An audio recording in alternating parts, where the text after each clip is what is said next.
Hello everybody, how are you doing? I hope you're doing as well as you can and you're taking care of yourself and those important to you. This is Sarah 10 checking in. I am a visual novel developer. I work in collaboration with another developer in a group called Hyakuten Games, but I am also the solo dev and creator of the Folklore visual novel series, and I just wanted to share some time and thoughts with you because it is time for another Folklore video, and it's the Year in Games version. We did do the Folklore anniversary video not that long ago, but yeah, another year has happened, which is crazy. So grab a beverage of your choice and sit back, relax, and let's reminisce about the last year in the Folklore visual novel series. Tea, coffee, something else? I'd offer something stronger, but that'd be a bad start, wouldn't it? Let's go through all of these. This year the format will be a little bit different. Rather than what I did and didn't like about titles, because I feel like that's a bit loaded, we're going to talk about why we made it and then the production process. So let me tell you something about Goodbye Robert. I love this game, but you know who didn't love this game? itch.io. Goodbye Robert was immediately not indexed because it had mature content in it, and that was honestly a bit difficult at game launch and was quite hard to deal with. But yeah, if you look at this graph, it's ridiculous compared to other titles in the series. So why did I make it? I suspect some people probably don't think that Robert's journey to becoming Ocular Sinister is actually that important, but in 2026 it's going to be extremely important, and I can't really emphasize enough how important this game is to the mythos of Folklore. You are trapped in the Never Place, and it's not the Crooked Man's Apprentice, and you are not going to get saved by a miraculous guardian, so it is pretty much a bit of an endurance test. 99% of people who go to the Never Place will wander around like Robert does in this game. They don't all become parts of Pandemonium though. For the player, it's really important to see what it's like to wander around the Never Place and how torturous it is to live in as well. Like Hyunwoo's journey is as tragic as Robert's, pretty much. I also wanted to explore the concept of love, but not always good love, not always healthy love, not always romantic love. This was part of a Mare Jam, so I wanted to let the players choose who Robert loved. I'd say it's pretty challenging, right?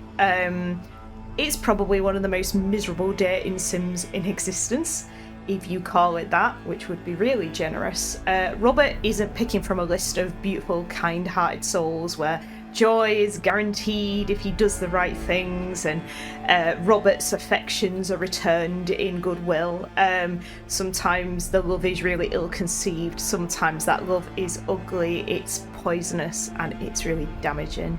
It's a game that shows doomed people clinging onto something in this vast nothingness. It's bleak, it's desolate, and it is tragic. And it is a bit of a critique on dating games. I don't hate dating games, by the way, so please don't misunderstand my intention.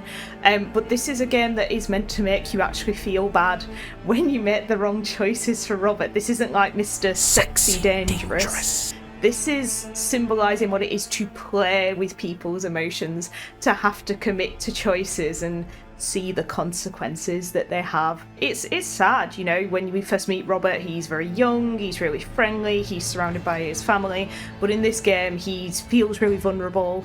These characters, like Jenny and the Reynardine in particular, I was very conscious of not portraying them as good choices when you spend time with them. You know, in their original European folklore context, they're really bad, really bad characters, and they do terrible things. Anyway, let's talk about the production. Yeah, the visuals were like an absolute dream.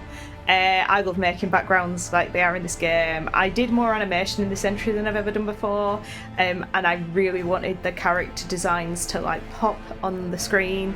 And I have to admit, making these characters and the backgrounds degrade, redesigning all the different versions of Robert, it was like almost really sad. But also, it is meant to be a game that is equal parts nice to look at and kind of unsettling to look at too. I could make a whole video about the symbolism of things in this game. There's a thistle that's in the background and it wilts over the course of the game. But probably one of the biggest, most impactful parts for me was finding a voice acting cast. And I say me, it was not just me, as I'll explain. The content of this game, as people will know who've played it, it is very, very grueling. It would have been really challenging to perform, and asking people to be in a project like this is like really daunting. But I ended up working with a superb cast, and none of that would have been possible without the fantastic voice acting director, Jet Barker, who made sure that the intensity of the script came across, but also made sure that people were safe. Thank you so much, and we will move along. So the next game we're going to talk about is the Think Tank. This was a Hyakuten entry that was nothing like Goodbye Robert. I was penning this at the same time though.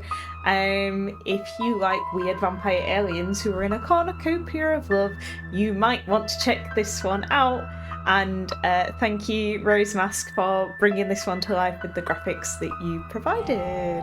Okay, so Shishi Odoshi. This one is very, very cool. I actually went to Japan and Korea at the time that this game was in dev and being released. So Chisato and Megumi, who are like the main characters of this game, were briefly mentioned last year in Pursuers of Mythic Truth, and in 2025 this was their time. This game was really all about the mood, and I really wanted to get a sense of magic and magical beings having differences around the world and different cultures doing it in different ways, and I feel like I really achieved this with Shishiodoshi and its like visual style. Little known fact, my sister actually lived in Japan for a couple of years near Kyoto, and I went many times, and I really love visiting shrines and temples, and I feel like the architecture and the culture is really different to where I live, and it's very interesting. I was also lucky enough when I've been to Japan to go to a tea house, not the formal tea house ceremony that people might associate with Kyoto, which is just a regular tea house. And when I was sat there, I kind of was like, if the Crooked Man had a sweet shop, then maybe Chisato would have a tea house, and they would have kind of like a bit of a similar thing going on. And at the end, Bloodborne and Ash are introduced into the picture, so they're like the secret agent organisation. They are going to be in Folklore for kind of like the remainder, and they have a really significant role, so it was good to introduce them at this point of the series.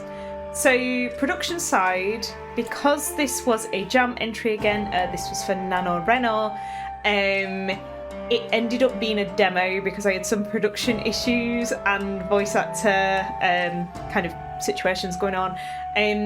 Also, it was still the voice acting strike, and it was quite a lot of paperwork to do to allow voice actors to participate. However, I cannot stress how grateful I am for the voice acting waiver, because at the end of 2024 nobody could really do any voice acting freely without, it being really difficult. So I was very grateful that it was there despite the paperwork. And I specifically have to thank Jake McCaskill for graciously stepping in and saving the show by voicing Peter. Jake saved the project, so thank you, Jake. Really appreciate your efforts. But again, fantastic cast for this one. Lots of fantastic talent in there.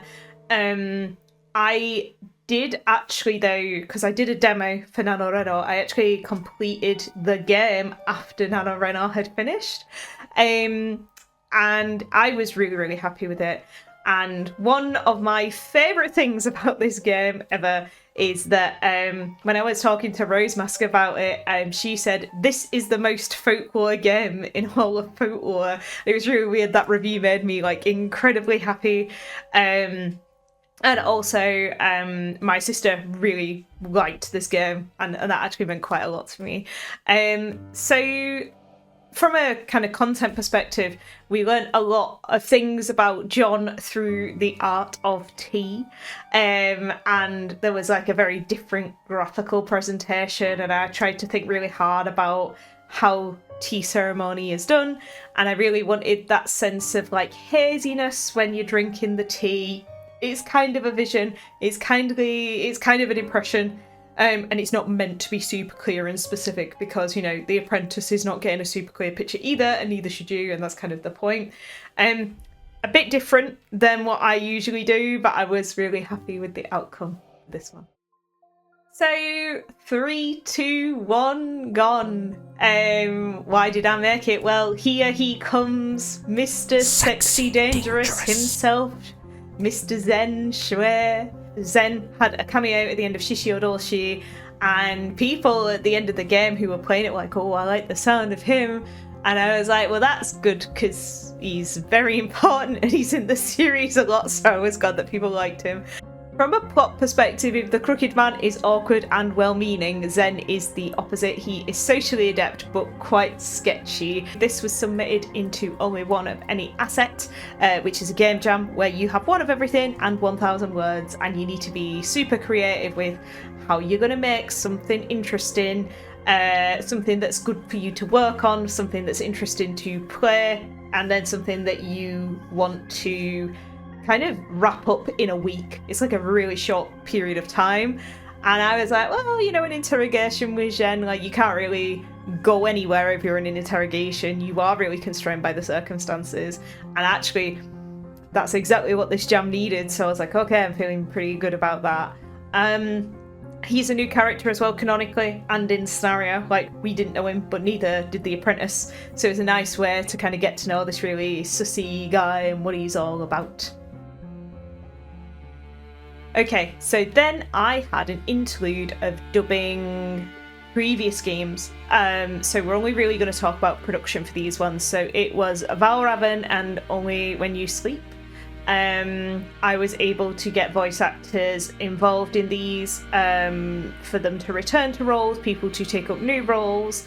And this is because, I've mentioned it before, I'm really passionate about accessibility for visually impaired visual novel players. And I also really enjoy working with voice actors whenever I have the opportunity. Okay, so next we have At the Mythic Market. So why did I make it in the production? Because this one is quite short. So one choice makes all the difference because it was in a single choice jam. It really did. But I also liked the idea of having a single choice twice. Which sounds really weird, but I quite like the concept of new game pluses.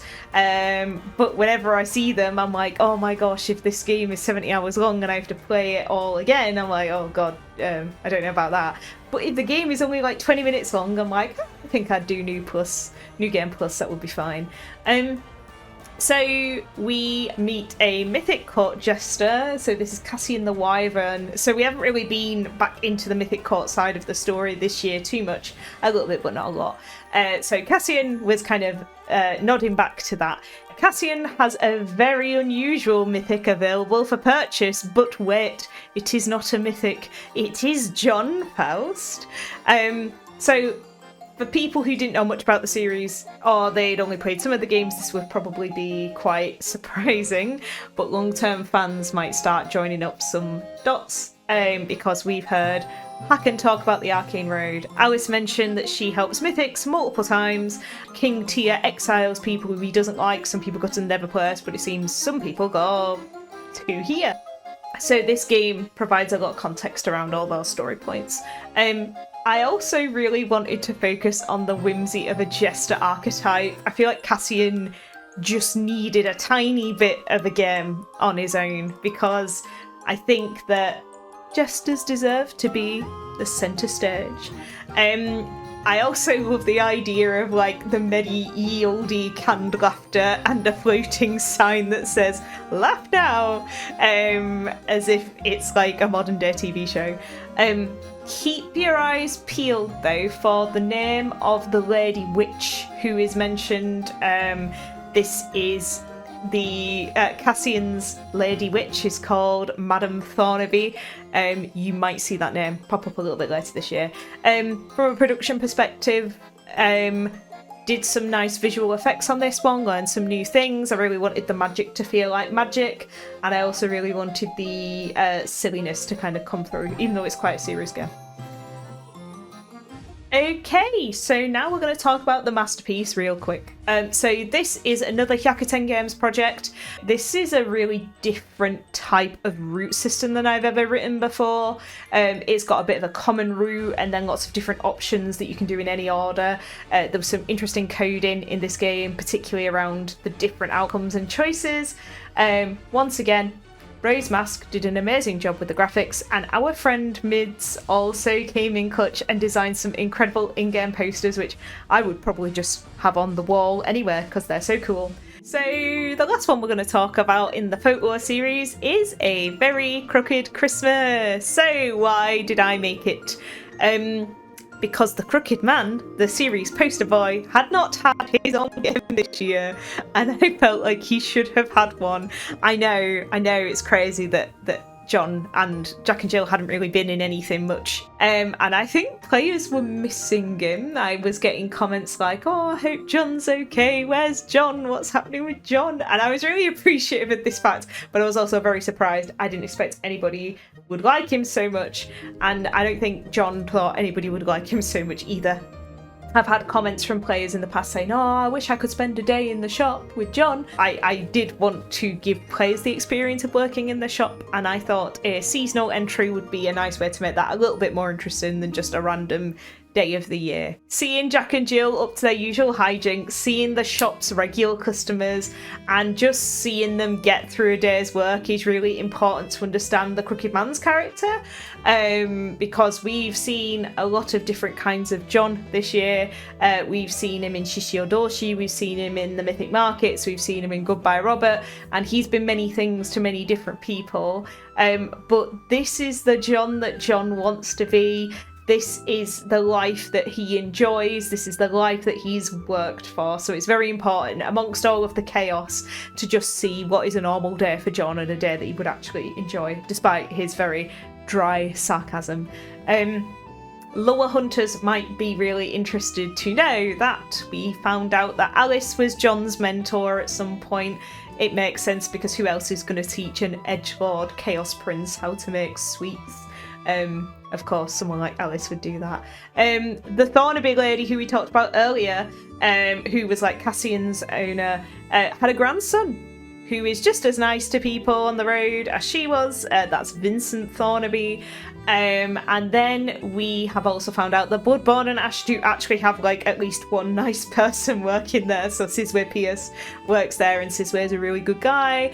We also learned that Jack and Jill were saved by the Crooked Man from being on the road themselves. So these are like small things, but they're quite interesting, and it's good to know them. So production for this was genuinely really fun. Again, my work situation was very, very busy, and I worked on some assets that I already had, like Jack and Jill sprites and the Crooked Man sprites, and the shop. We have seen them before. They've had a lick of paint, but it's pretty much similar stuff. Making the shop bigger was really fun. I actually drew the other parts of the shop on these really long train rides to Edinburgh, and I just had hours, and I was like, I'm just gonna draw the shop. And my boyfriend was sat next to me and looking every now and again, and then being like, wow, and then looking back as if he was like, that's just way too much effort. But you're gonna see the fruits of that Edinburgh trip soon.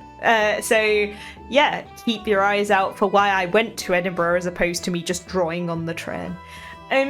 So production wise, doing something that was this silly was actually really, really fun. I wasn't expecting it to be, because I don't write that much comedic stuff, and this felt a bit like a pantomime. But there were just some like really nice little touches that I liked. Like Jack and Jill are super expressive. They get to do expressions that no other characters get.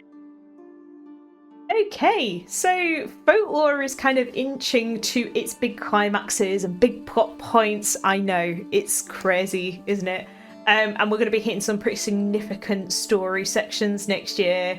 There are 2 titles to definitely watch out for in the first half of 2026, and they are A Bird in Hand, part of the reason that I went on that trip to Edinburgh. It was a continuation of Suraj's journey. Now that he's in the Nether Place, who is he going to see? What is it going to be like? Has it changed at all? These are things that we will be exploring in A Bird in Hand. The other title I am hoping to release towards the beginning of the year is An Eye for an Eye. So this is an adjacent story, and it's about Bloodborne and Ash. It's about Zen, and it's about Adam. If you want to know about that organisation, what they're about the pandemonium in our mundane realm and the cults, I would not sleep on this one. It's a bit more spooky, it's a bit more ghost huntery, it's a bit more eerie. So if that's something that you're interested in, I would recommend checking it out when it comes out. Conclusion and achievements of Folklore in 2025. It has been a great year, despite some challenges with the itch platform. There's been quite a lot of this. The algorithm is not kind to indie devs at the moment, but let's not underestimate the positive things that have happened this year. I'm not a numbers person, but for those of you who are, we reached some milestones this year. So that is that Inside the Box has 11,000 views and 1,074 downloads. Yay! Do You Like Sweets has 1,002 downloads and 103 ratings. Yay! Ironically, the 100th rating was pretty bad, so I didn't want to share when I got 100, because if people looked at them and they're like, well, that was 2-star, they didn't even like it, that would have felt really bad. So I didn't post when it got to 100. I've got a few more better ones since, so I was like, okay, I feel a little bit better about sharing that news now. But more importantly than that, the Folklore series has had some incredible entries this year. So yeah, I want to say thank you, and I'm going to categorise it a little bit. I would like to thank, firstly, friends, loved ones and family who listen to me endlessly ramble about making games, the characters, the stories. I especially want to thank Rosemask22, Jan Penn, Mids, Momo's dad. They are the main ones, they will know who they are, so I want to thank them a lot. I want to thank voice actors and voice directors and testers and all other kinds of collaborators who have worked with me to help make the project go. Cannot express my gratitude enough for you. I'm really, really grateful. Thank you so much for that. I want to talk about a category that I haven't mentioned really up until now, and this is musicians, Foley artists and sound effect makers who put their content and their artistry into the public domain or put it into Creative Commons. If you check every game that I make, if you go into the About section, I always list the musicians in particular, and that is because their generosity is what makes the Folklore games sound great. Next category, I want to thank streamers, YouTubers, people who choose to engage, repost and like content.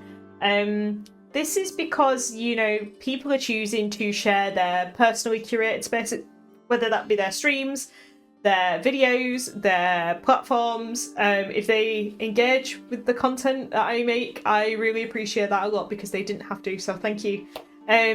Then I would like to thank people who review and rate games, because this helps a lot in terms of things like, do I know if people enjoyed the games? Do they give me feedback on what they did or didn't like? Did they have issues when they played the game? When I get reviews, I understand how the game is done, not necessarily in like the numbers, which is nice, but when people will say things like, I couldn't make this run on my device, or this was actually not particularly well mixed and the music was really loud, that is really useful to know, and I usually get that through ratings and reviews, so thank you to people who provide that feedback, because I know it's not always comfortable and it's not always very nice. But I also, on the other side of that, get really, really nice feedback. So I've had people send me messages that say things like, I've never seen a character like this in something before. They make me feel seen, which was really nice. One of the nicest things I read, and made me quite proud. But people saying, you know, I really like this character, can I draw fan art of this character? Everyone can draw fan art of these characters, so long as they're not doing anything super inappropriate. Yes, it's fine, you don't have to ask, it is okay. I would love you to tag me in it if you do. But yeah, it's fine. And final category is just people who play some of the games, play all of the games, don't play any of the games, just support the series, like the pictures, just follow me and support me in things. You are all helping in ways you probably don't even realise. I wanted to thank you for your patience and companionship in 2025. I look forward to continuing the journey with you in 2026. Let's all be kind, let's all take care of ourselves and of each other. And yeah, I'm sure we'll be talking again soon. See you later. Bye bye. Thanks again for watching this video. If you would like to talk to me about Folklore or game dev or anything like that, feel free to check me out on Blue Sky. My name is Sarah1004 on there, or you can check me out on Itch. I'm happy to talk about anything to do with game dev, anything about the Folklore series or any Hyakuten Games. Just happy to talk. Thank you so much and see you soon.